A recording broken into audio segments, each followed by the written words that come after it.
The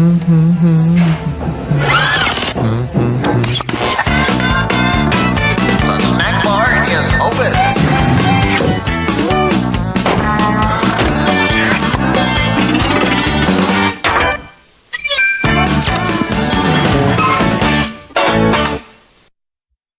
All right, tonight we have a historic week of drive-in theater. We have, first of all, what is probably one of the most famous horror movies in history, if not the most famous, and I want you to take a close look at the faces of my guests tonight. You might not recognize them right away, but when I tell you the title of tonight's movie, I think you will. Night of the Living Dead. This is very exciting for me, because joining me tonight for the 25th anniversary cast reunion of the great Ghoul classic filmed in Pittsburgh, the movie that made zombies what they are in this country today, are 4 of the 5 stars of the picture: Judy O'Day, to my left here, Carl Hardman, Howdy. Marilyn Eastman, and Keith Wayne. Now, actually, he was known as Keith Wayne when the picture was made. Today, he is Dr. Keith Hartman, North Carolina chiropractor. Thank you very much. And then we also have with us, and this, by the way, is a world record for the number of guests we're trying to fit on this one set. We have Tom Savini down here at the end, best known as the finest special effects makeup whiz working today. He put the gore in movies like Friday the 13th, Dawn of the Dead, Day of the Dead, Maniac, many other films. But he's with us tonight because he is also a director. He was actually handpicked by George Romero, a friend of George Romero, to do the remake of Night of the Living Dead, which came out in 1990, and which is our second feature tonight. So, thanks, everybody, for being here. The longest introduction I've ever done. Our pleasure. Jow Bob. Yeah, terrific. Where do you start on something like this? I want to start with you, Judy, since you are in the very first scene of the movie, and there may be a few people out there tonight who have never seen Night of the Living Dead. So maybe if we identify the characters as we go along, it'll be more fun for them. You play the character of Barbara in the movie. Did you have any idea when you got this part that this would become a worldwide classic movie? Marilyn and I were talking about that in the green room, and I asked her the same question. She said, "Oh, yes. Yes." I knew. No, I had no idea. Do people ever recognize you and say, with my short hair? It's long in the movie. It's amazing. They may not recognize right away, but then when somebody mentions it, it's just incredible how many people have seen it, and they're wonderful. Well, it must be thrilling once they realize who you are. It is incredibly. But you were a stage actress for a long time before that. In fact, right? I'm still doing. You had quite a bit of experience and have continued to this day. Yes, my latest role is a 78-year-old Jewish widow I play. Yeah? I do, yeah. And where's that, in Southern California? In Southern California. That's very good. So reminds me of Julie Andrews. And also you work for Hughes Aircraft. I do. I teach executives how to stand up and speak. So it enables me really to use all that wonderful theater that I do. Well, I can tell from your voice that that's your thing, right? That's my Pittsburgh accent. Oh. Great. Well, made us all sound good. Now, I forgot to say this before. I should mention that the only star that we don't have here tonight is Dwayne Jones, who passed away about 3 years ago. And did you keep up with Dwayne, Judy? He was doing wonderful work in New York. I think he established a black theater there, but he was very, very involved. He also taught at university level. And he was only in his 50s, but he was only about 52. Member of the Actors Studio, terrific actor. Yes. And that was that's too bad. Sorry to bring the tone down, well, but we needed to mention Dwayne before we go on. Yes. All right, Carl Hardman. You are one of the meanest guys in the history of horror movies. How did you get involved in this thing? Well, I was one of the original investors in the film, and of course, So they said, if you're going to invest money in this movie, you got to save us money and play a part. I'm going to be in it, right? And it was the other way around. You insisted that you're in it. Yeah. Well, when you're unlimited funds, you have to conserve wherever you can, and one of the things that we were able to conserve on was the fact that I was an actor. Well, you were actually a famous child actor, right? I mean, I've read this. Famous, Will. Is this? Well, you were on a very famous show called Let's Pretend. Going back, doing radio dramas back in New York City. That's true. And so, And so it was a natural thing that I should become Obviously, you don't Harry like to talk Cooper. about it. Okay. That was a long time ago, Yeah. Jow Bob, and it was 4 or 5 years ago anyway. Very Okay. kind of you to mention that. Oh, sorry. Okay. Yeah, man. Marilyn Eastman. Yes. You also have a long history as a stage actress, and you're not only Carl's wife in the movie, but you've been Carl's partner for some 30 years. 30 years. 30 years. Yes. And how did you get involved? Well, Careful. when Latent Image called us and said, we understand the latest project you guys were working on has failed, so you're probably not very busy. And we said, that's right. This was a morning radio show that we were doing, comedy radio show. And we did not sign a renewal contract. So we were just left kind of high and dry. We didn't know what to do. And they said, do you want to make a movie? And we said, sure, we want to make a movie as long as we get parts. And you two had an audio production company in Yes. Pittsburgh. Still do, right? And we still the do, same yes. company still exists. Right. And you also did a lot of the ghoul makeup in the movie? Yes. I understand. I did the Including- straight makeup. And you were a ghoul. And I also played a ghoul on days when ghouls were And short. for those who haven't seen the movie before, Marilyn Not is too the tall. ghoul who eats the insect. Right, in the I'm the movie. one at the tree with the hair right down over my face so that in a close-up people wouldn't realize that it was Helen Cooper, which was the straight part that I played, because that would have been very confusing. I also did the costuming for the ghouls, which just meant rummaging around in everybody's attic and finding clothing. Yeah. And I carried water for the toilet. That was probably one of my best jobs. You're naked with your hair on fire, right? Yes, that was me. And I understand that you're with the you still work with the Civic Light Opera in Pittsburgh. Yes, sometimes I do some roles with CLO. Okay. And I do extra work in movies. There are a lot of movies being made in Pittsburgh these days. Okay, great. Okay, Dr. Hartman, Yes, sir. how could you do it to us? How could you be the most famous guy ever blown up in a George Romero movie and then choose to be a chiropractor instead of an actor? Answer that one, man. Well, God, boy, that's a big question. I'll tell you. In 15 seconds or less. Well, I decided that I wanted to have just a regular life. Yeah. Just to be a regular person. And I was fortunate enough to, when I was entertaining, I met a gorgeous woman who decided to make her life with me. And I have a 14-year-old son and a 12-year-old daughter. And I have about Ron? I didn't make you. Oh, Ronnie and the Jesters. No. You were a nightclub singer at the time that you got this role. Mm-hmm. And what can you tell us about that? Well, the best I can recall is that it was an interesting, when they screened me for the film. He's got himself in a box. Yes, I've got myself in a box here, and I can't make myself out of this box. And I'm doing the best I can. Okay, go. Get a roll. Okay. Anyway, they called me, and I was at the beach, and I was working, and they said, please come up here and do this film. Because we looked at your screen test, and you look good, and we want you to do this movie. And I said, hey, send me the $1,500 and the contract, and I did it. And you ended up being you were telling me earlier. Only paid person. The only person that got Yes. paid because These everyone guys, else nobody got no money. had a piece of the movie, Yeah, and yeah. you just got your money up I front. asked my father, the mill worker. He said, take the money, son.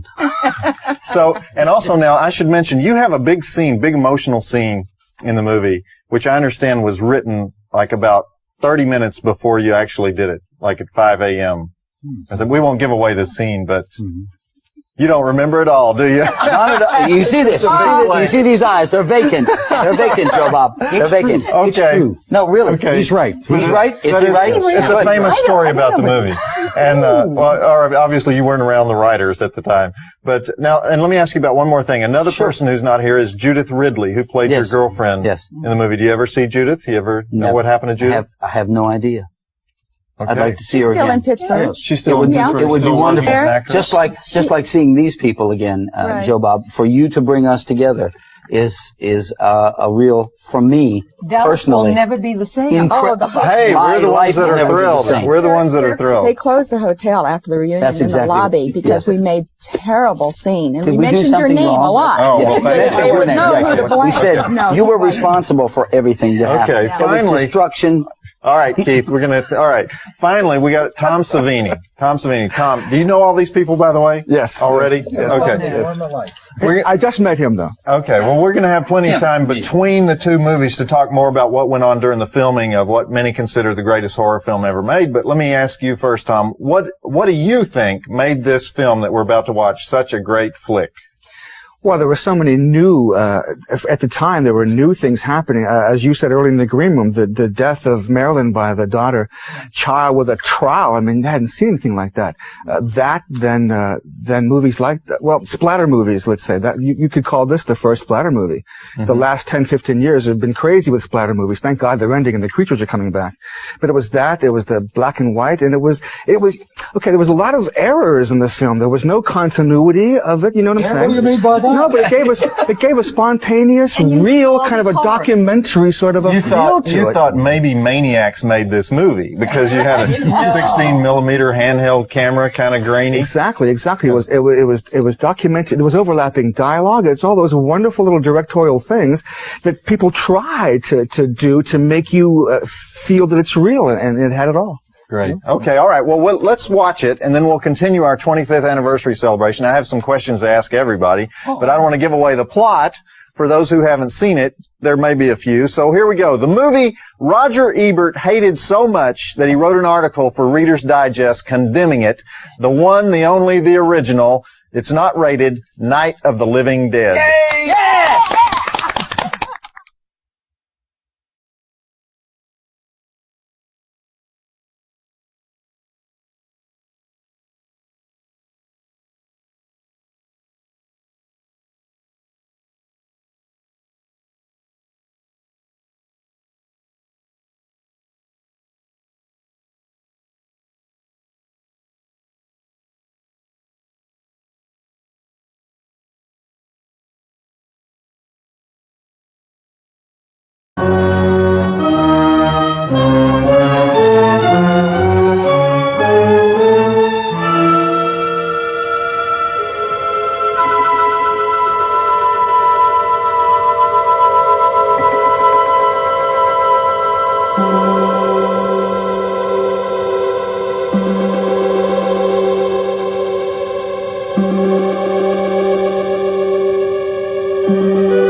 They ought to make the day the time changes, the first day of summer. What? Well, it's 8 o'clock and it's still light. A lot of good the extra daylight does us. Now, we've still got a 3-hour drive back. We're not going to be home until after midnight. Well, if it really bugged you, Johnny, you wouldn't do it. You think I want to blow Sunday on a scene like this?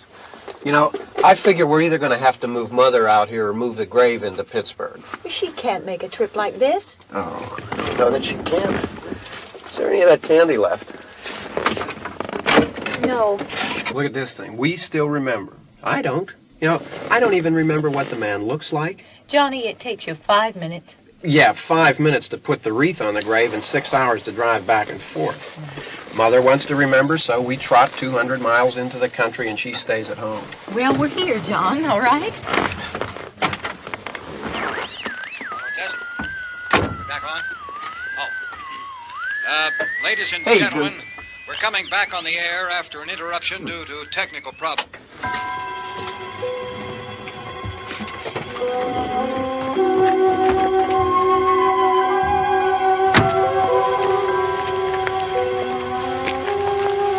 There's nothing wrong with the radio. Must have been the station. Which row is it in?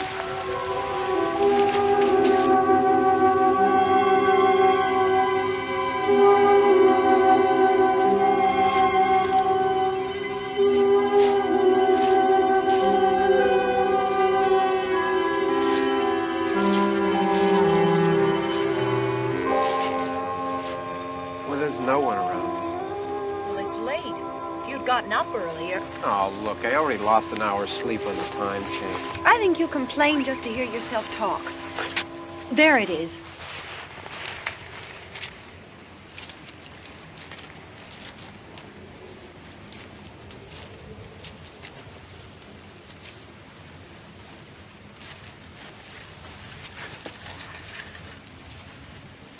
I wonder what happened to the one from last year. Each year we spend good money on these things. We come out here and the one from last year's gone. Well, the flowers die, and the caretaker or somebody takes them away. Yeah, a little spit and polish, you can clean this up. Sell it next year. Wonder how many times we bought the same one.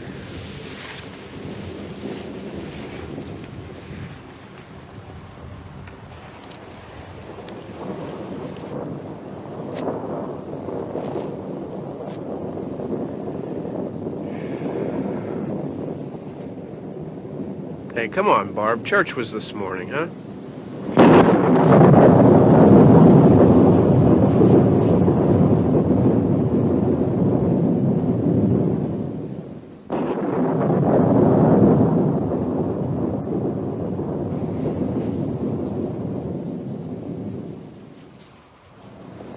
Hey, I mean, praying's for church, huh?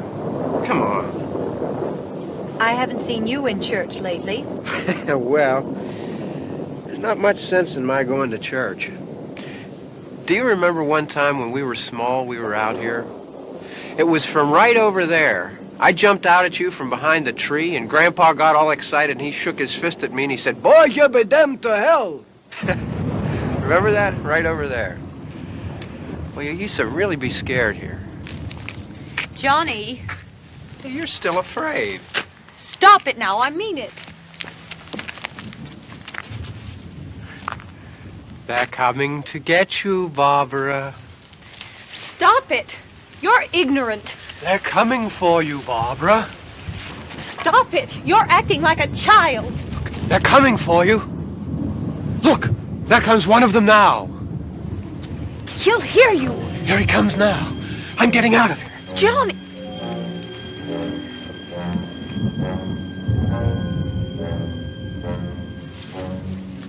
Oh! No! No! Johnny! Help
right.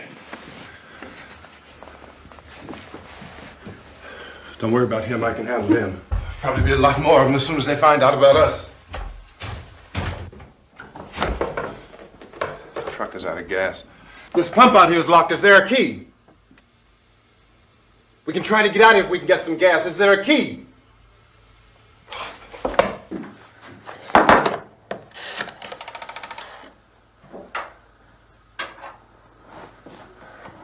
I suppose you've tried this.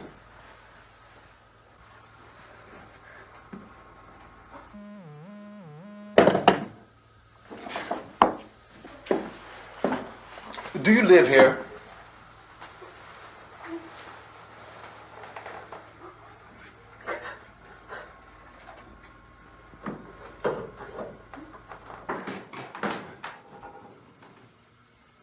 Jesus.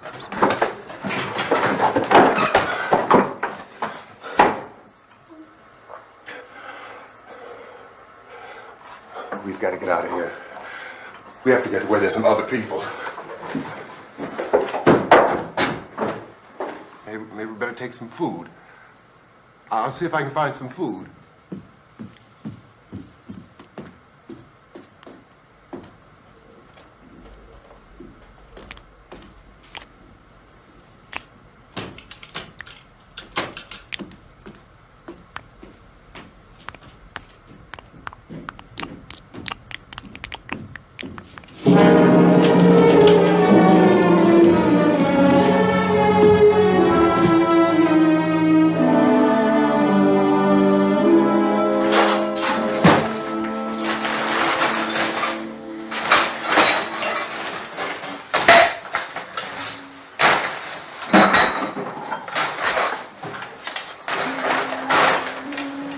What's happening?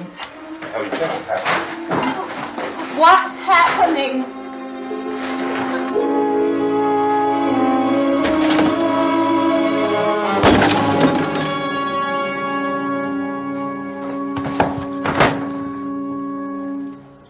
Two of them.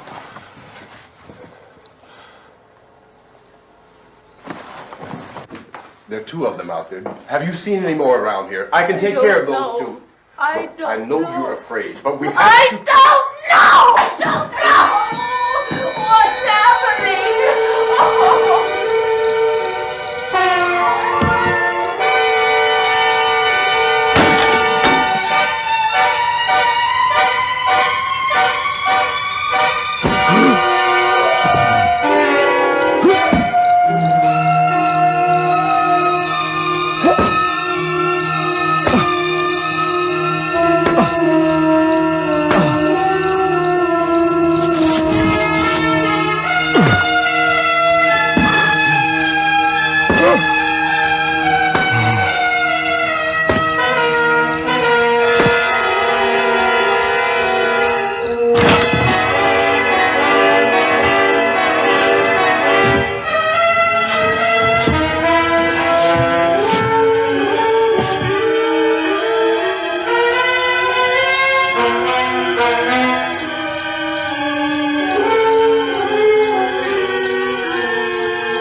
here now.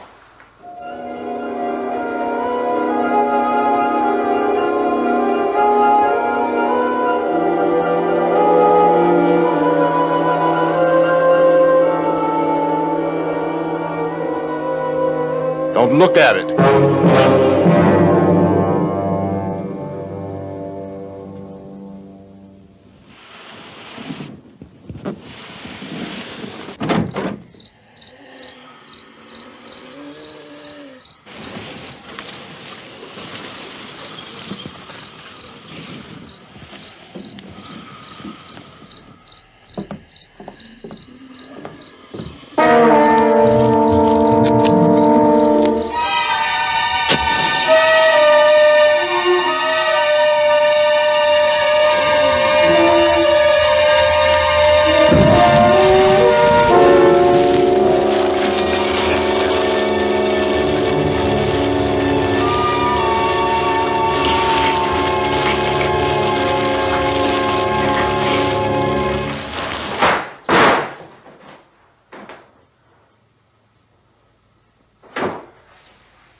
Get some more lights on in this house.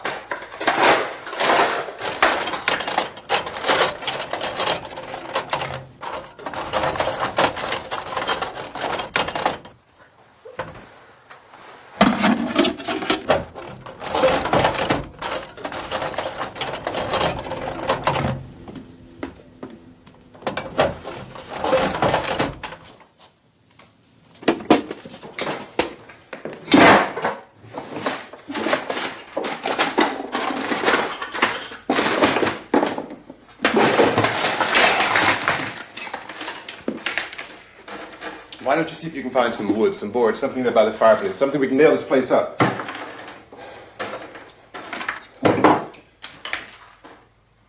Oh, God damn! Look, I know you're afraid. I'm afraid too. But we have to try to board the house up together. Now, I'm going to board up the windows and the doors. Do you understand? We'll be all right here. We'll be all right here until someone comes to rescue us. But we'll have to work together. You'll have to help me. Now, I want you to go in and get some wood so I can board the place up. Do you understand? Okay? Okay?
Just pick out the biggest ones you can find.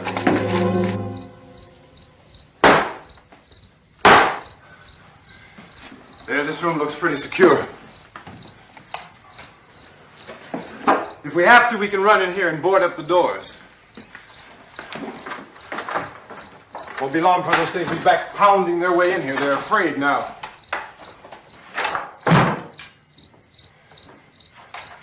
They're afraid of fire. I found that out.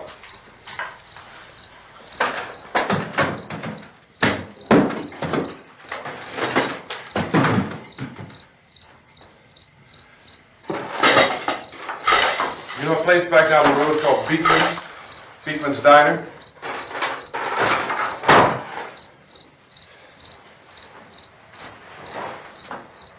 Anyhow, that's where I found that truck I have out there. There's a radio in the truck. I had jumped in to listen to it when a big gasoline truck came screaming right across the road with there must have been 10, 15 of those things chasing after it, grabbing and holding on. Now, I didn't see them at first. I could just see that the truck was moving in a funny way. And those things were catching up to it. The truck went right across the road. Slammed on my brakes to keep from hitting it myself. It went right through the guardrail.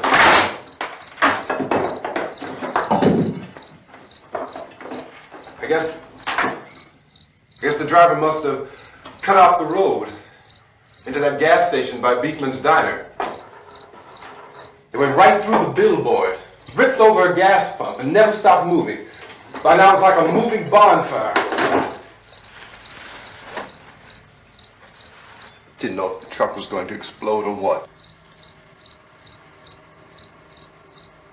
Still hear the man screaming.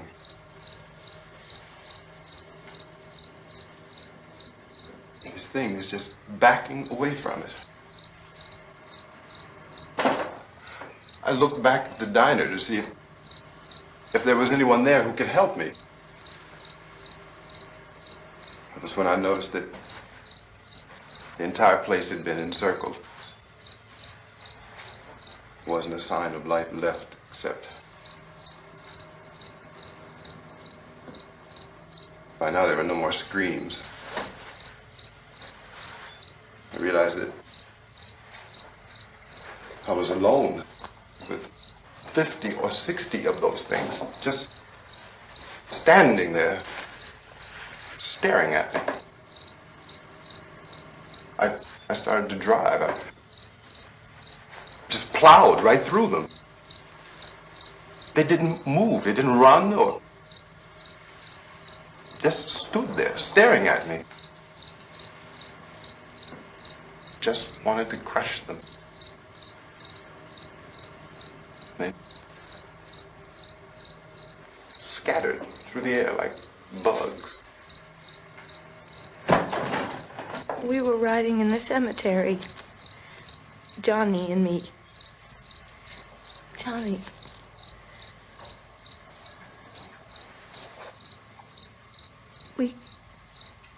We came to put a wreath on my father's grave. Johnny, and he said, "Can I have some candy, Barbara?" And we didn't have any. And oh, it's hot in here. Hot.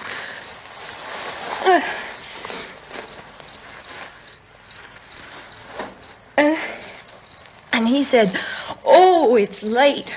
Why did we start so late?" And I said, "Johnny, if you'd gotten up earlier, we wouldn't be late." Johnny asked me if I were afraid. And I said, "I'm not afraid, Johnny." And then this man started walking up the road. He came slowly, and Johnny kept teasing me and saying, "He's coming to get you, Barbara." And I laughed at him and said, "Johnny, stop it." And then Johnny ran away. And I went up to this man, and I was going to apologize. Why don't you just keep calm? And I looked up, and I said, "Goody." And he grabbed me. He grabbed me, and he ripped at me. He held me, and he ripped at my clothes. I think you should just calm down. Oh, I screamed, "Johnny! Johnny, help me! Oh, help me!" And he wouldn't let me go. He ripped. And then Johnny came and he ran and he fought this man. And I got so afraid. I ran.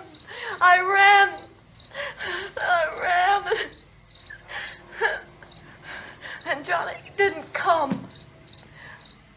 We have to wait for Johnny.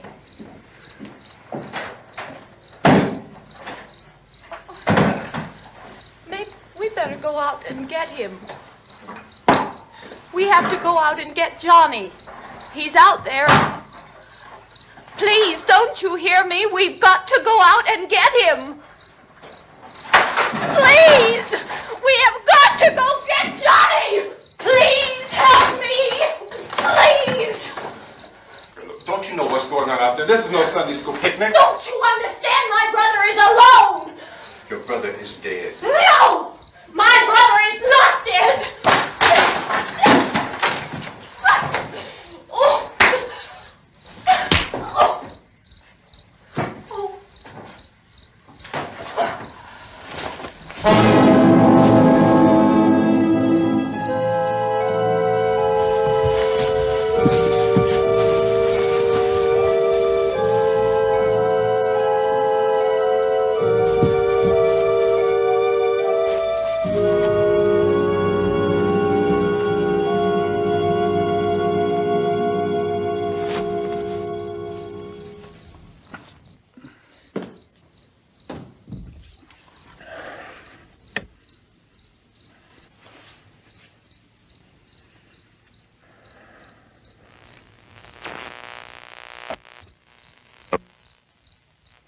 Because of the obvious threat to untold numbers of citizens, and because of the crisis which is even now developing, this radio station will remain on the air day and night. This station and hundreds of other radio and TV stations throughout this part of the country are pooling their resources through an emergency network hookup to keep you informed of all developments. At this hour, we repeat, these are the facts as we know them. There is an epidemic of mass murder being committed by a virtual army of unidentified assassins.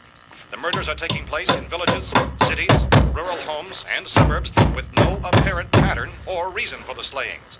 It seems to be a sudden, general explosion of mass homicide. We have some descriptions of the assassins. Eyewitnesses say they are ordinary-looking people. Some say they appear to be in a kind of trance. Others describe them as being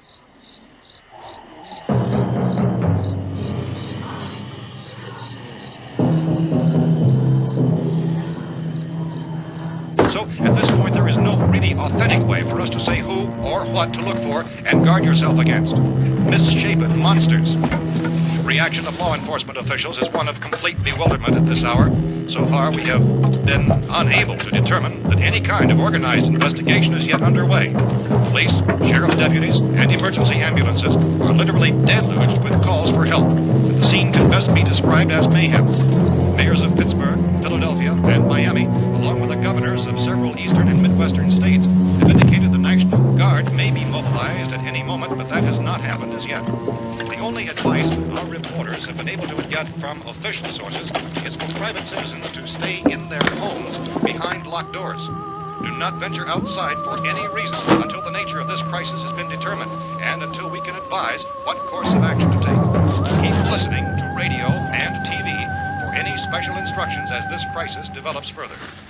Thousands of office and factory workers are being urged to stay at their places of employment, not to make any attempt to get to their homes. However, in spite of this urging and warning, streets and highways are packed with frantic people trying to reach their families or apparently to flee just anywhere. We repeat, the safest course of action at this time is simply to stay where you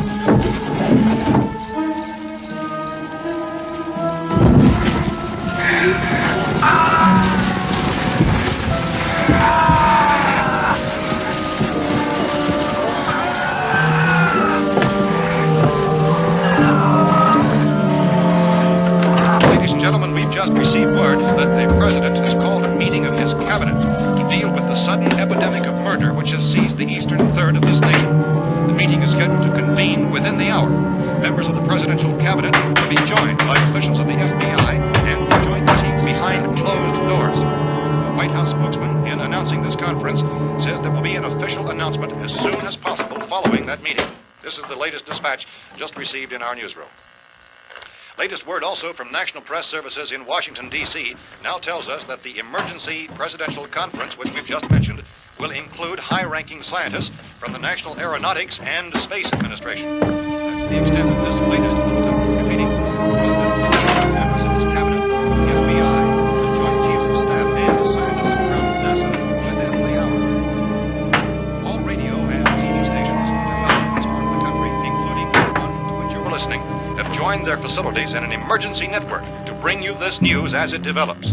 We urge you to stay tuned to radio and TV and to stay indoors at all costs. Late reports reaching this newsroom tell of frightened people seeking refuge in churches, schools, and government buildings, demanding shelter and protection from the wholesale murder which apparently is engulfing much of the nation.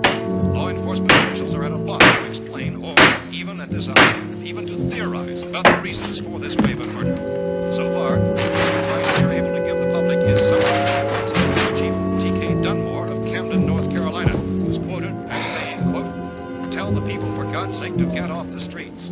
Tell them to go home and lock their doors and windows up tight. We don't know what kind of murder-happy characters we have here." End quote.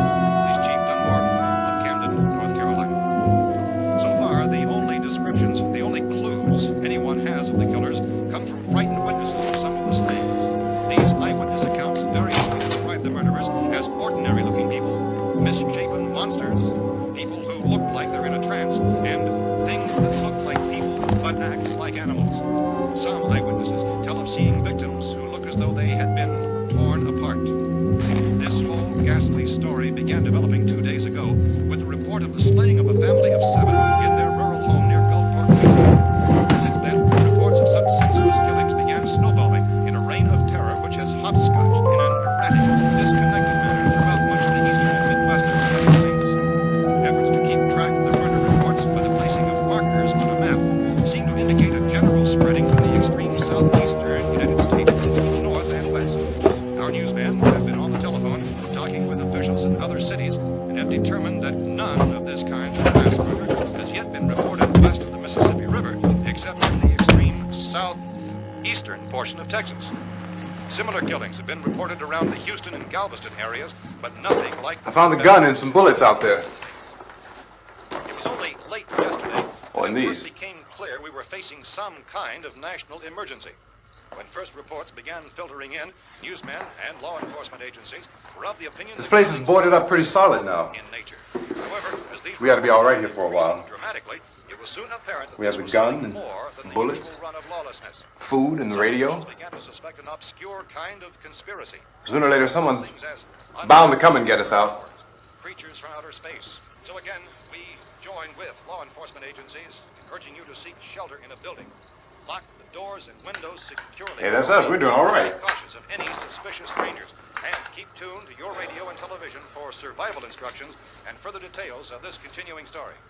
Look, I don't know if you're hearing me, Goes on in the absence of any law. but I'm going upstairs now. It's almost as though some critical balance of If anything should try to break in here, I can hear it from up there. I'll be down to take care of it. savage killers. We repeat, this radio station. Everything is all right for now. I'll be back to reinforce the windows and doors later. But you'll be all right for now, okay?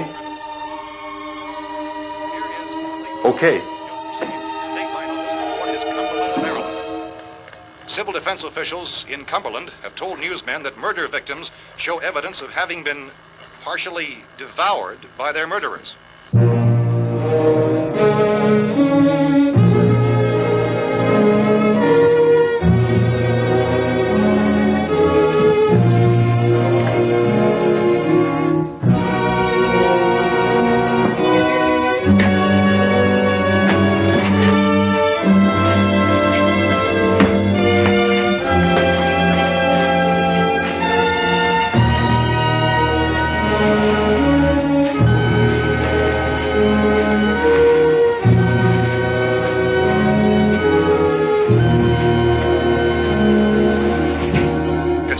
reports from witnesses to the effect that people who acted as though they were in a kind of trance were killing and eating their victims prompted authorities to examine the bodies of some of the victims. Medical authorities in Cumberland have concluded that in all cases, the killers are eating the flesh of the people they murdered. Repeating this latest bulletin just received moments ago from Cumberland, Maryland, civil defense authorities have told newsmen that murder victims show evidence of having been partially devoured by their murderers. Medical examination of victims' bodies shows conclusively that the killers are eating the flesh of the people they kill. And so this incredible story becomes more ghastly with each report. It's difficult to imagine such a thing actually happening, but these are the reports we have been receiving and passing on to you, reports which have been verified as completely as is possible in this confused situation. It is happening, and it would appear that no one is safe from this wave of mass murder.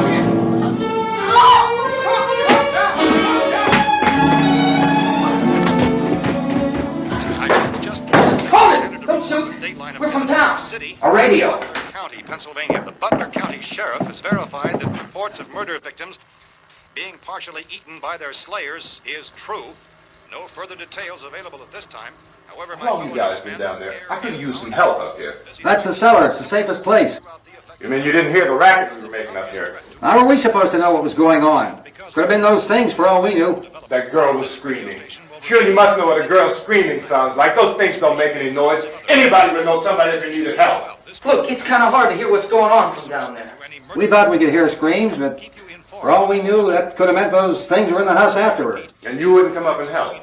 Well, if there were more... The racket sounded like the place was being ripped apart. How were we supposed to know what was going on? Now, wait a minute. You just got finished saying you couldn't hear from down there. Now you say it sounded like the place was being ripped apart. It would be nice if you get your story straight, man. All right, now you tell me.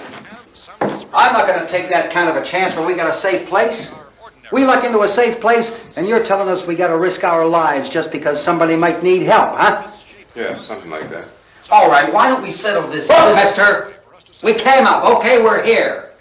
Now I suggest we all go back downstairs before any of those things find out we're in here. They can't get in here. You got the whole place boarded up? Yeah, most of it. All but a few spots upstairs. They won't be hard to fix. You're insane. The cellar's the safest place. I'm telling you, they can't get in here. And I'm telling you, those things turned over our car. We were damn lucky to get away at all. Now you tell me those things can't get through this lousy pile of wood? His wife and kids downstairs. The kid's hurt. Well, I still think we're better off up here. We could strengthen everything up, Mr. Cooper.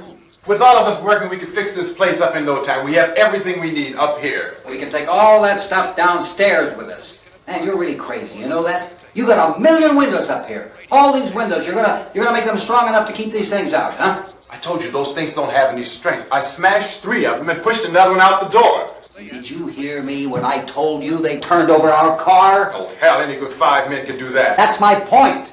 Only there's not going to be 5 or even 10. There's going to be 20, 30, maybe 100 of those things. And as soon as they know we're here, this place is going to be crawling with them. Well, if there are that many, they'll probably get us wherever we are. Look, the cellar.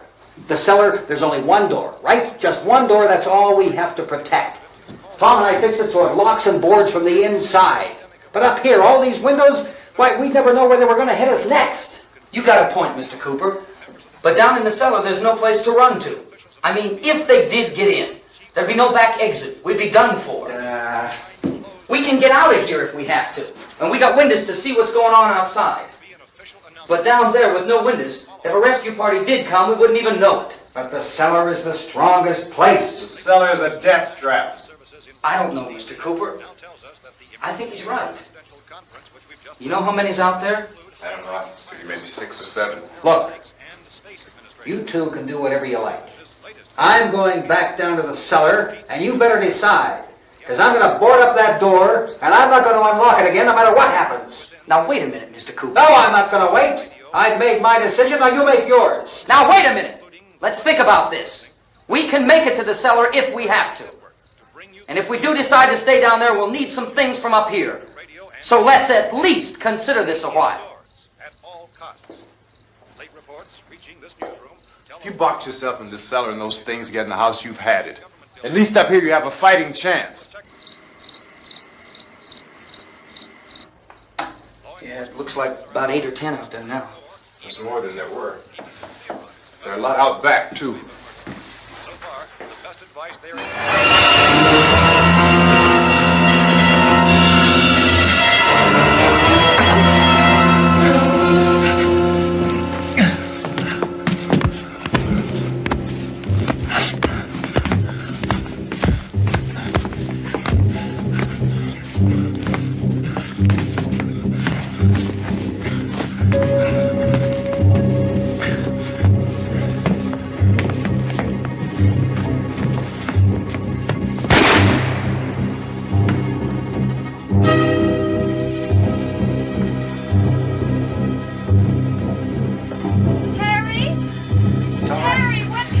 It's all right.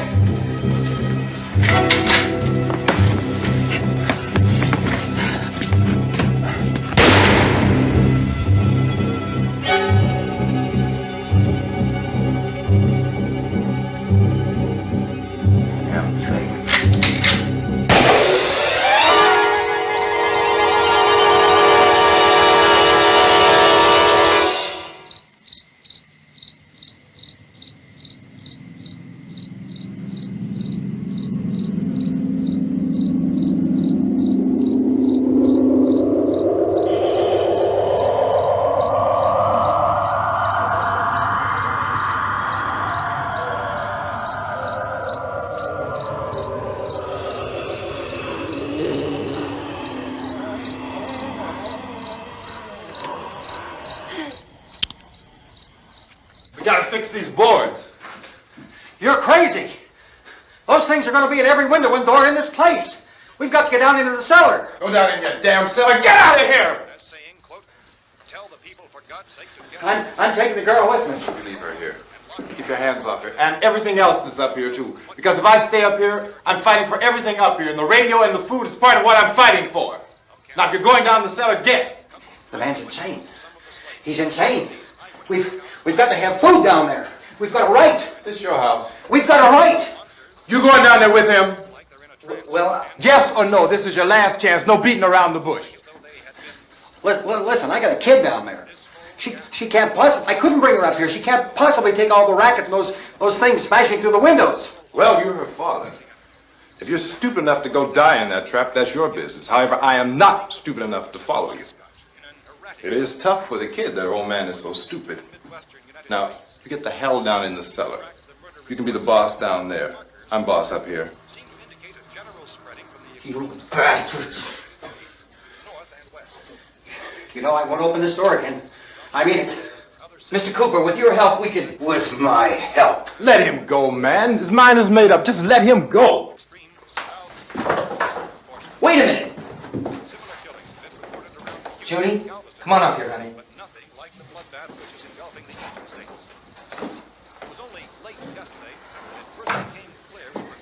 You're gonna let them get hurt too, huh? It's all right, honey. Go ahead.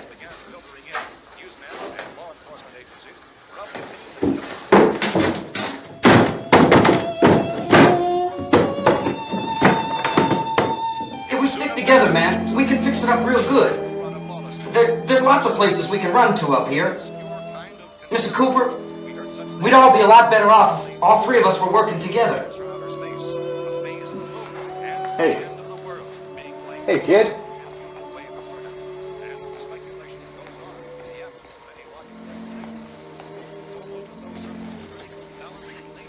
He's wrong, you know.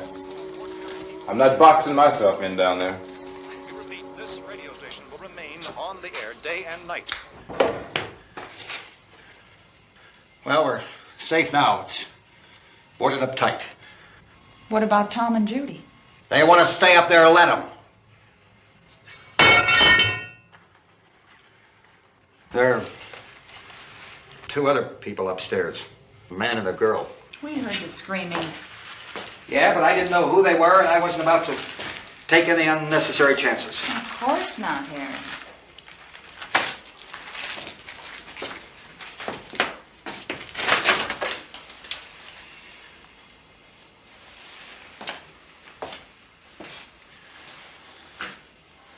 Is she all right?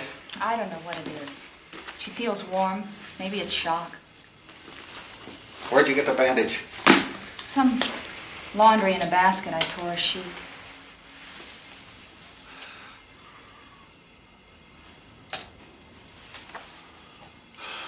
Let them stay upstairs. Let them. Too many ways those monsters can get in up there. We'll see who's right. We'll see when they come begging me to let them in down here. That's important, isn't it? What? To be right, everybody else to be wrong. What do you mean by that? Does anyone up there know why we're being attacked? Whatever it isn't just happening here. It's some kind of mass murder. It's going on everywhere. The radio said to stay inside. Radio? Radio upstairs. I heard a news bulletin. There's a radio upstairs and you boarded us in down here? I know what I'm doing. What did it say? Nothing. Nothing. They don't know anything yet.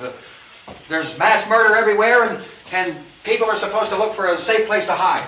Take the boards off that door. We are staying down here, Helen. Harry, that radio is at least some kind of communication. If the authorities know what's happening, well, they'll send people for us so they tell us what to do.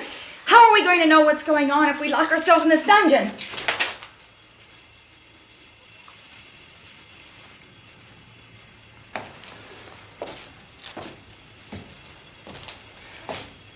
We may not enjoy living together, but dying together isn't going to solve anything. Those people aren't our enemies. Mr. Cooper! Mr. Cooper, Ben found a television set upstairs. Let's go up. Tom?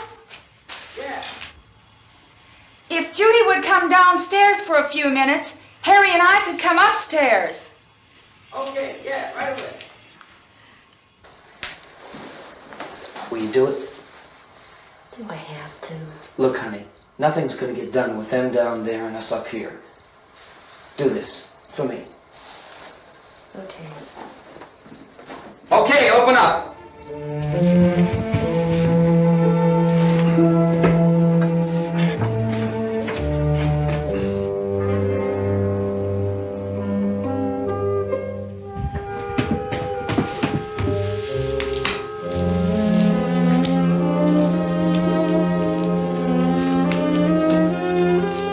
I'll take good care of her, Helen. She's all I have. Why don't you go upstairs now?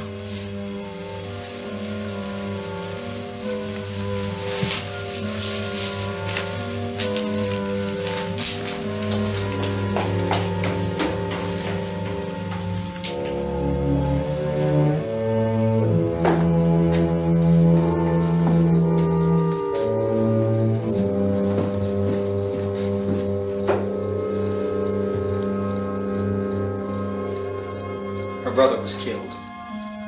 Hey, give me a hand with this thing.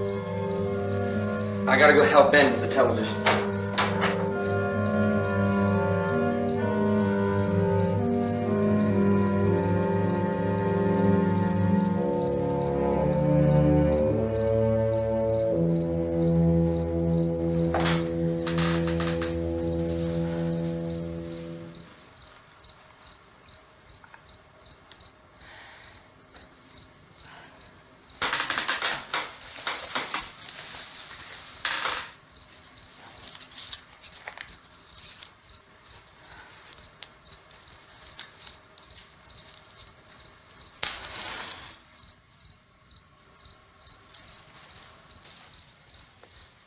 Don't be afraid of me. I'm Helen Cooper, Harry's wife.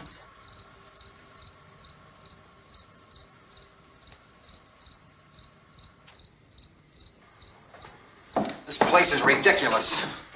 Look at this. There's a million weak spots up here. Give me one of those.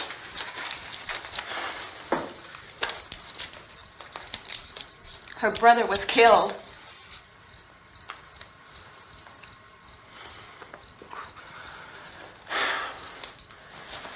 And they talk about these windows. I can't see a damn thing. There could be 15 million of those things out there. That's how much good these windows are. Why don't you do something to help somebody?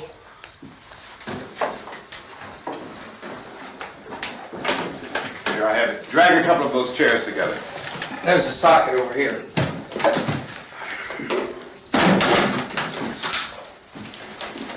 You better watch this and try to understand what's going on. I don't want anyone's life on my hands. Is there anything I can do to help? I don't want to hear any more from you, mister. If you stay up here, you take orders from me. And that includes leaving the girl alone. It's on, it's on. There's no sound. Play with the rabbit ears.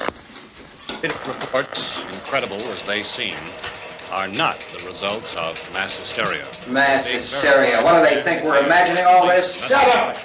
In all parts of the country. The wave of murder which is sweeping the eastern third of the nation is being committed by creatures who feast upon the flesh of their victims. First eyewitness accounts of this grisly development came from people who were understandably frightened and almost incoherent. Officials and newsmen at first discounted those eyewitness descriptions as being beyond belief. However, the reports persisted. The medical examinations of some of the victims bore out the fact that they had been partially devoured. I think we have some late word just arriving, and I'll interrupt to bring this to you. This is the latest disclosure in a report from National Civil Defense Headquarters in Washington.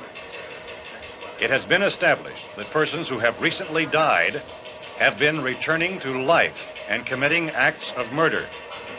A widespread investigation of reports from funeral homes, morgues, and hospitals has concluded that the unburied dead are coming back to life and seeking human victims. It's hard for us here to believe what we're reporting to you, but it does seem to be a fact.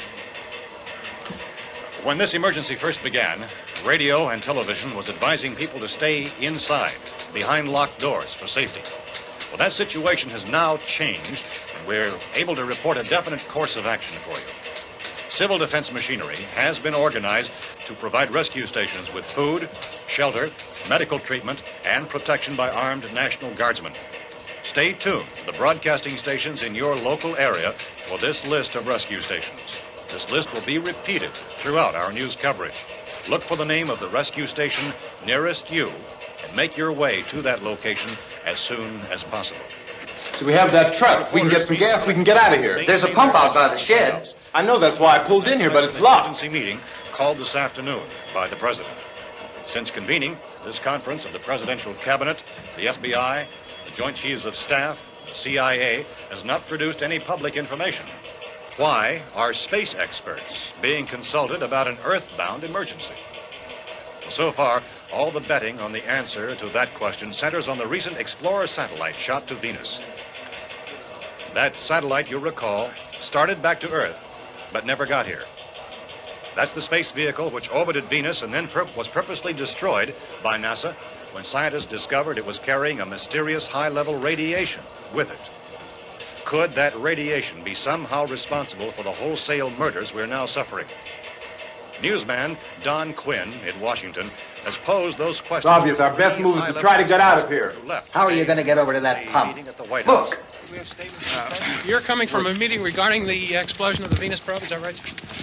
Yes, that was the subject of the meeting. You feel there is a connection between this and the phenomenon? There's a definite connection. In other words, you feel that the radiation on the Venus probe is enough to cause these mutations? There was a very high degree of radiation. Well, just a minute. I'm not sure that that's certain at all. I don't think that has been logical explanation that we have at this time. In other words, it is the military's viewpoint that the radiation is not the cause of the mutation. I can't speak for the entire military at this time, gentlemen. This seems to I be... must disagree with these gentlemen presently until this is irrefutably proved. everything is being done that can be done. We'll have to hurry for our next meeting. Professor, you feel that there is a definite connection between them? Definite connection as far as Dr. Keller and myself. Doctor, please. I thought we decided that is not proved yet. Was the satellite, when the satellite was exploded? Unusual amount of radiation, enough to cause mutation under certain circumstances. Could have happened. Have a bearing on it. It does seem to have a bearing. Will there be a reply for this? Later? Yes. There will be a reply. Yes. Later this afternoon.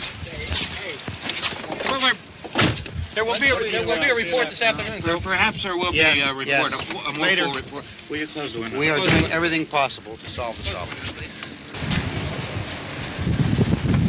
We're hoping to get some further explanation of this. We've heard all we need to know. We have to try to get out of here. He said the rescue stations have doctors and medical supplies. If we could get Karen there, we could get help for her. Gonzo is one of the world's foremost authorities on space science and technology. Willard. I saw a sign that said Willard. Any moment. It's only about 17 miles from here. You know this area. You from around here? Judy and I are both from around here. We were on our way up to the lake to go swimming, and Judy had a radio, and we heard the first reports about this. So we knew the old house was here, and we came in and found the lady upstairs dead. Then these other people came. We went down into the basement and put a bar across the door, and it is pretty strong. How could we possibly get away from here? We've got a sick child, 2 women, 1 woman out of her head, 3 men, and the place is surrounded with these things. For NASA. Dr. Grimes, your entire staff, I know, has been working very hard to find some solution to these things that are happening. Do you have any answers at this time? Yes, we have some answers. But first, let me stress the importance of seeking medical attention for anyone who's been injured in any way. We don't know yet what complications might result from such injuries. How bad has your kid been hurt? Good advice, Doctor. Now, how about the basic problems with patients? Well, Look, you go down there and tell, Judy? Yeah, you tell Judy to come up here and you stay with the kid, all right? action taken with regard to the Venus probe.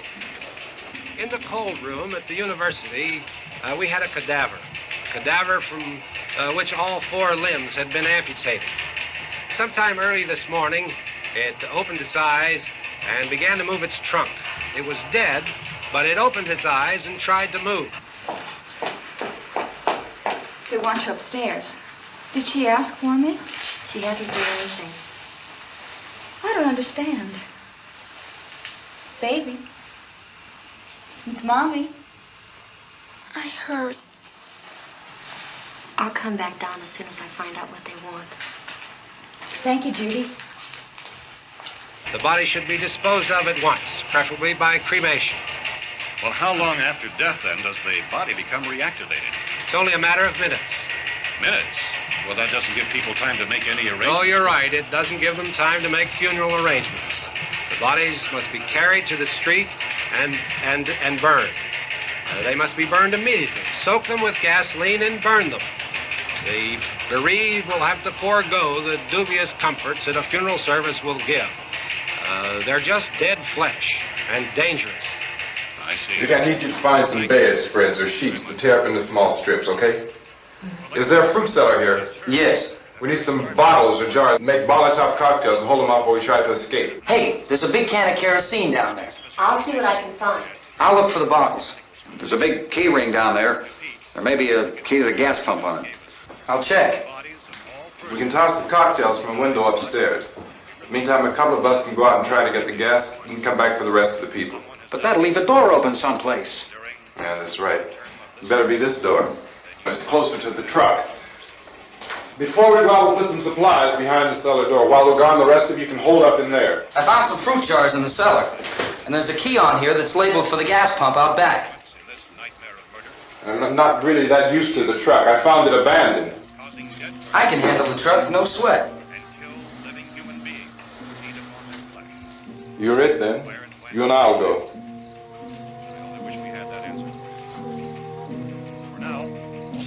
We'll put whatever lumber we find behind the cellar door. You can go upstairs and toss the cocktails from a window.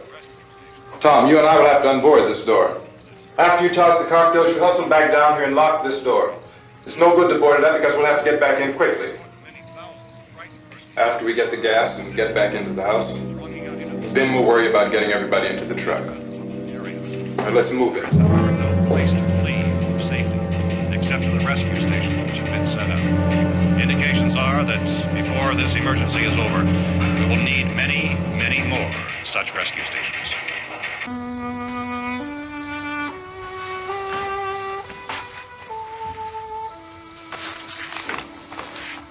You always have a smile for me.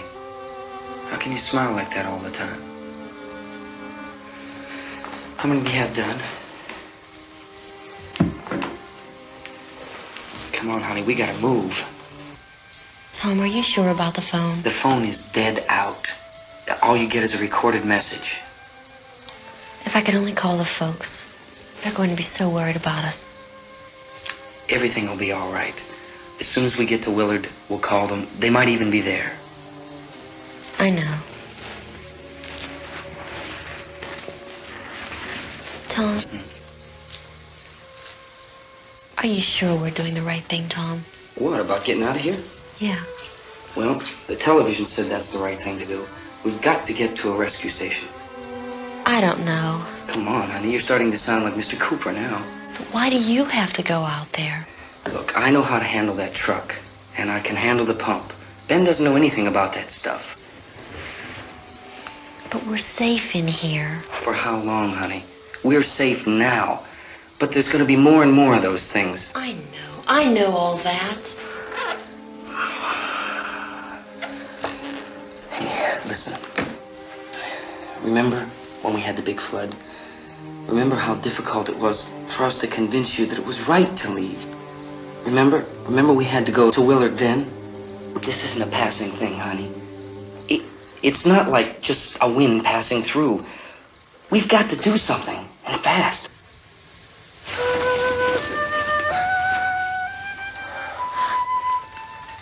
I just don't want you to go out there, that's all. Hey, Smiley. Where's that big smile for me?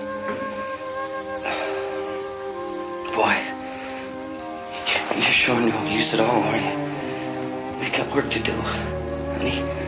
And you...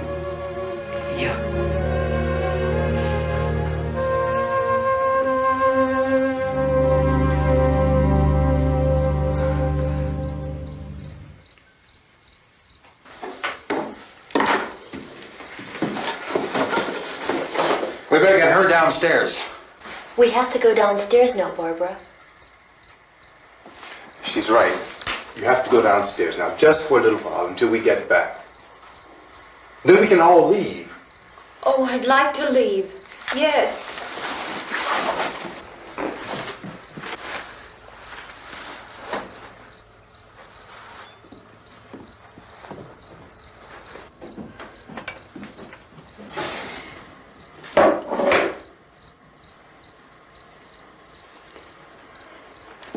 Good luck. Yeah.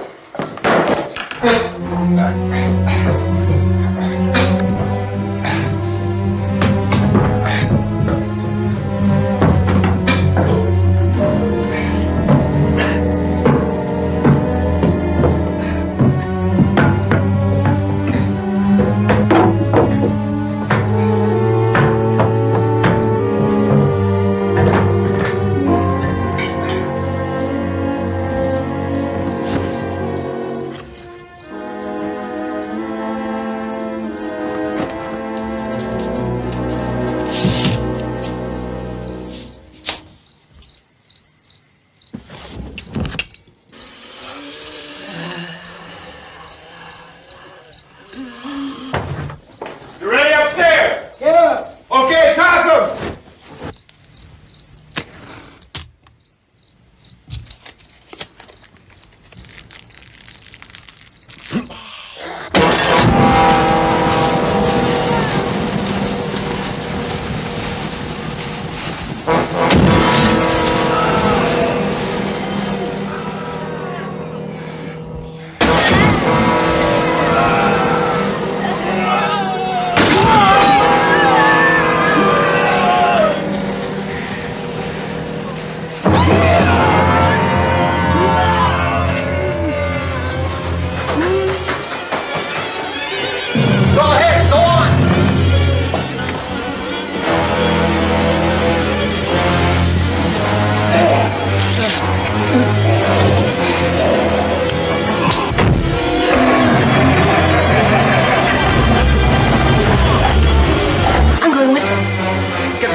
Come on! Get in!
you out there and feed you those things.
Isn't it 3 o'clock yet?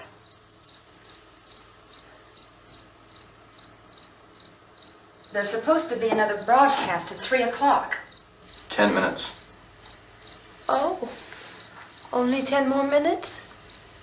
We don't have very long to wait. We can leave. Well, we better leave soon. It's 10 minutes to 3.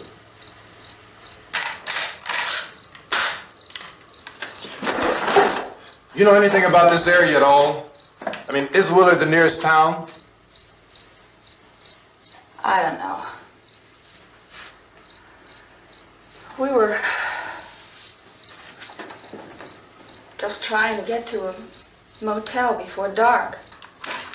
You said those things turned your car over. You think we can get it back on its wheels and drive it? Where is it? Seems like it was pretty far away. Seems like we ran. Forget it. It's at least a mile. Johnny has the keys. You're gonna carry that child a mile through that army of things out there? I can carry the kid. What's wrong with her? How'd she get hurt? One of those things grabbed her. Bit her on the arm. What's wrong? Who knows what kind of disease those things carry? Is she conscious? Barely. She can't walk. She's too weak. Well, one of us could try to get to the car. You gonna turn it over by yourself? You can't start the car. Johnny has the keys. You have a car? Where? Where is it? You won't be able to start it. Yeah, I know. But where is it?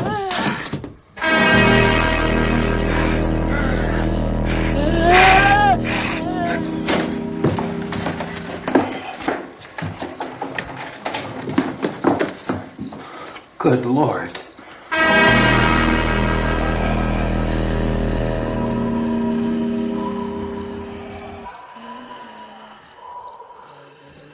Being monitored closely by scientists at all the radiation detection stations. At this hour, they report the level of the mysterious radiation continues to increase steadily. So long as this situation remains, government spokesmen warn that dead bodies will continue to be transformed into the flesh-eating ghouls. All persons who die during this crisis, from whatever cause, will come back to life to seek human victims unless their bodies are first disposed of by cremation.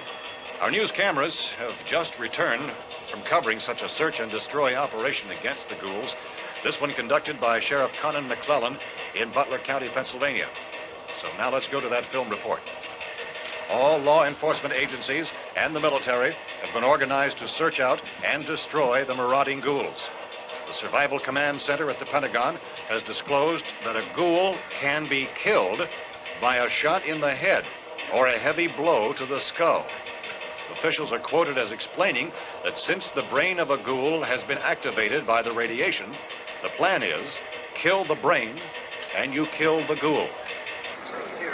Want anything from the supply wagon, Gus? No, we're all right. Hey, Cass, put that thing all the way in the fire. We don't want it getting up again. All right, I got you. Chief McClellan, how's everything going? Oh, things aren't going too bad. Men are taking it pretty good. You want to get on the other side of the road over there?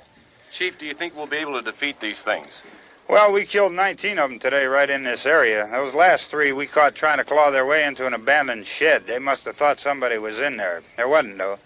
We heard them making all kind of noise. We came over and beat them off, blasted them down. Chief, as soon as you're finished, can I see you here? Yeah, okay. Chief, if I were surrounded by 6 or 8 of these things, would I stand a chance with them? Well, there's no problem. If you had a gun, shoot them in the head. That's a sure way to kill them. If you don't, get yourself a club or a torch. Beat them or burn them. They go up pretty easy. Well, Chief McClellan, how long do you think it will take you until you get the situation under control? Well, that's pretty hard to say. We don't know how many of them there are. We know when we find them, we can kill them. Are they slow-moving, Chief? Yeah, they're dead. They're all messed up. Well, in time, would you say you ought to be able to wrap this up in 24 hours? Well, we don't really know. We know we'll be into it most of the night, probably into the early morning. We're working our way toward Willard, and we'll team up with the National Guard over there, and then we'll be able to give a more definite view. Thank you very much, Chief McClellan. This is Bill Cardill, WIC TV 11 News. Thank you, Bill, for that report. Official spokesman declined to speculate just how long it may take to kill off all the flesh eaters, so long as the heavy rain...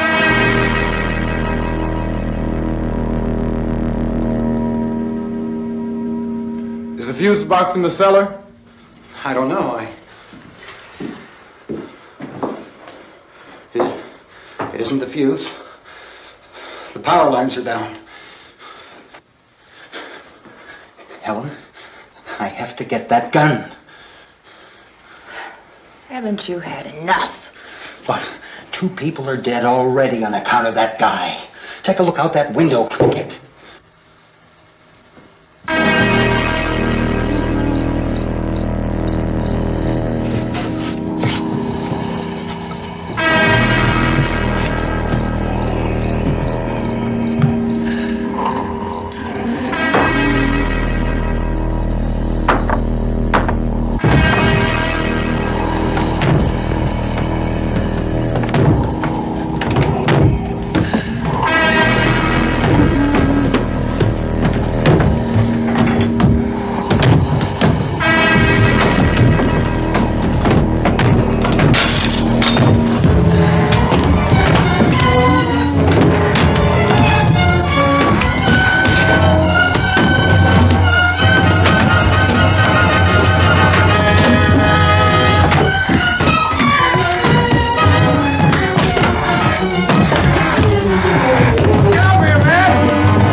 Oh, baby.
want to get about 4 or 5 men and a couple dogs. There's a house over here behind those trees. We want to go check it out.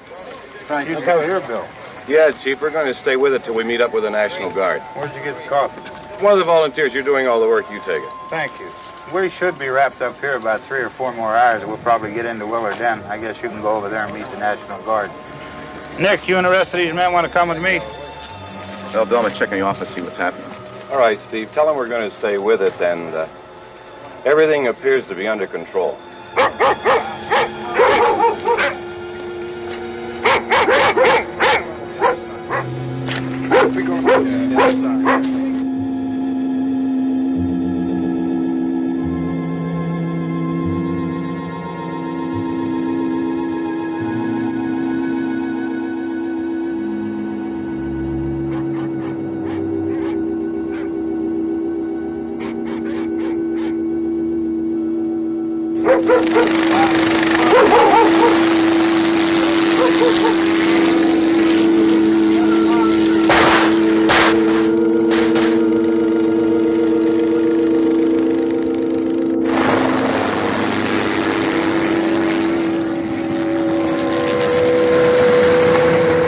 Down there by the barn. Okay. Some of you guys can follow the wagon down. I only need a few men to check out the house. Somebody had a cookout here, Vince. Yeah, sure looks like it, Cal.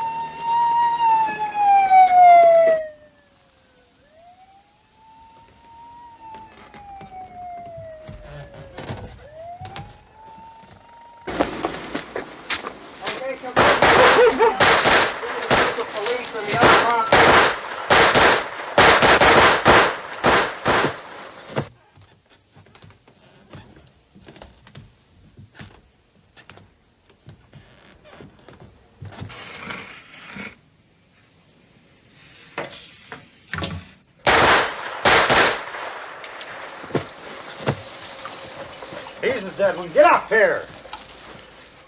Nick, Tony, Steve, you want to get out in that field and build me a bonfire?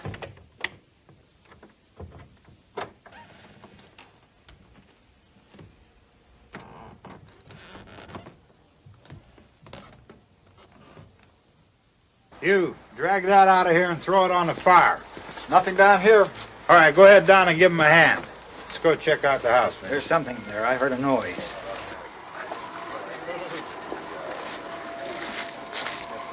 All right, Vince, hit him in the head, right between the eyes. Good shot. Okay, he's dead. Let's go get him. That's another one for the fire.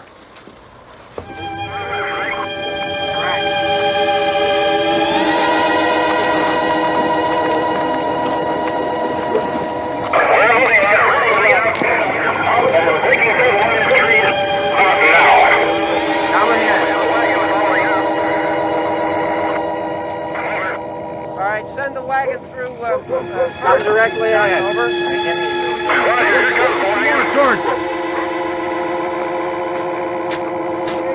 Keep those dogs back off of those things.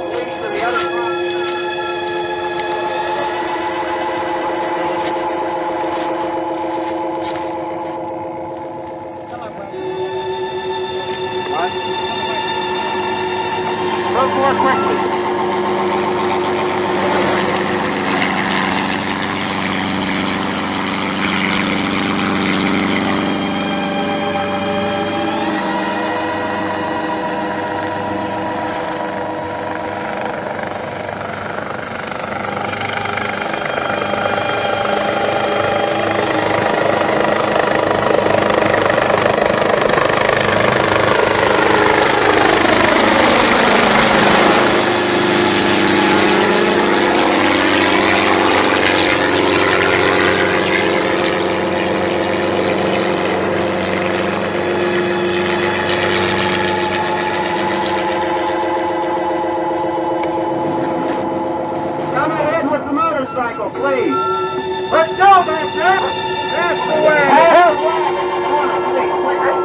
Light these torches over here. People in the back. We're in the back.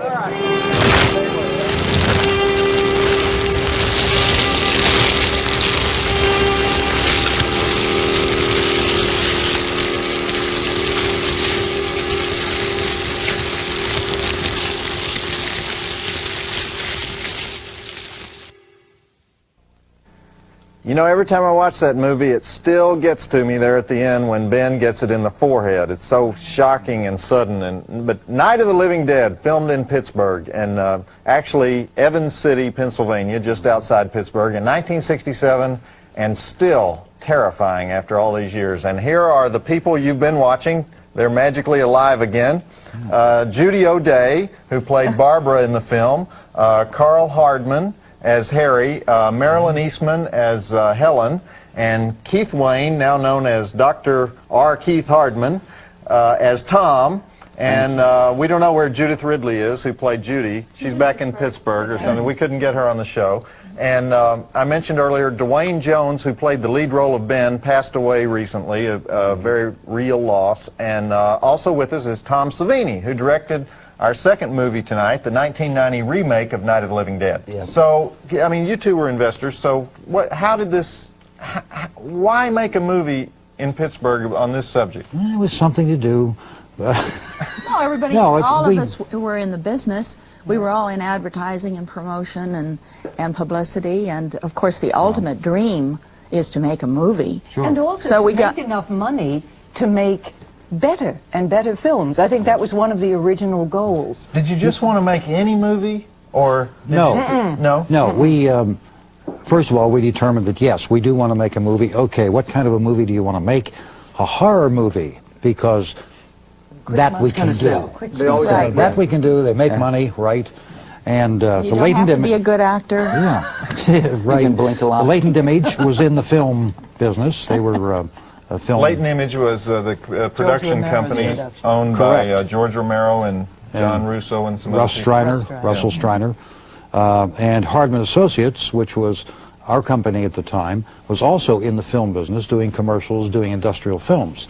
So we had a lot of hardware, which we didn't have to rent or buy. You had a lot of cameras and lights and cables. Cameras, lights, recorders, even microphones. Yes, we had microphones, and we could we had all done some acting. So, yeah, we just got together. Now, speaking of acting, who invented that zombie walk? Who choreographed those zombies? Because every zombie since that movie has had to walk that same way. No, unfortunately. It wasn't June Taylor. It's Maryland. It's the Maryland. It's the Maryland walk. No, I didn't have anything to do with that. Of course not. I think people just figured dead people would walk like that. How do dead people walk? Well, the dead people I know walk like this. Real slow. I think that's the way they did it. Walk, so we had to give classes. Okay, don't drag the left leg, you know. But everyone wanted to drag their left leg, but we had to give classes on my film on how to walk like a zombie. There's a good song there somewhere, isn't there? What caused? Like a zombie. Let me ask you this. It's not entirely clear from the film, but what caused all the zombies to rise at once and take over the probe? That's very clear. It is the Venus probe. Yes. Of course. No, it was a virus. See, I don't think it's clear from the movie. I don't think anyone really knows why the zombies rise. But what I wonder is that because you didn't ever figure out why the zombies were going to rise? No. Or you didn't want anybody to know why the zombies showed up? The zombies arose because the Venus probe, which had been shot out to Venus, was returning to Earth, and it had picked up some mysterious radiation. So rather than let it get close to the Earth and infect all the populace of the Earth, it was exploded in space, and some of the pieces floated down to Earth in specific areas around the country and infected. Did you get all that? Oh, see, I never knew that. So, and how many times have you seen the film? I never did that. And all the dead people who weren't buried then became zombies. Right. Well, okay. If you were 6 feet under, it was okay. You weren't affected. Okay, now I have to ask you something else. A lot of people have made a big deal about the hero of the movie being a black man. But that was just more or less a coincidence, I understand, right? Yes. He auditioned like everybody else did, and he was the best actor.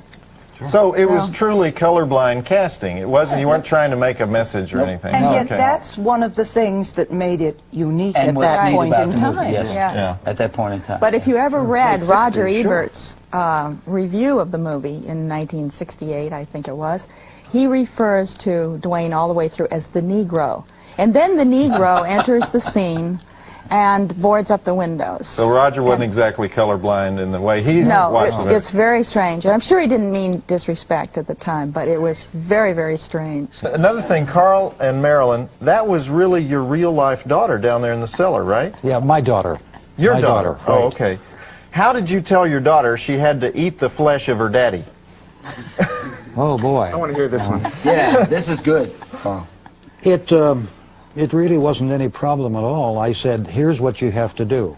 I'm going to lose, well, we've seen it, yes. I'm going to lose my arm, and you've become a ghoul, so we're going to give this hoagie to you, and you pretend it's my arm, and you just eat the hoagie. Was it with a lots? hoagie? Yes, it was, Yeah. it was a hoagie. What was on it? Chocolate syrup? Or? Chocolate syrup. Bosco. Bosco. Yeah. Pretend it's daddy's arm and Right. eat it.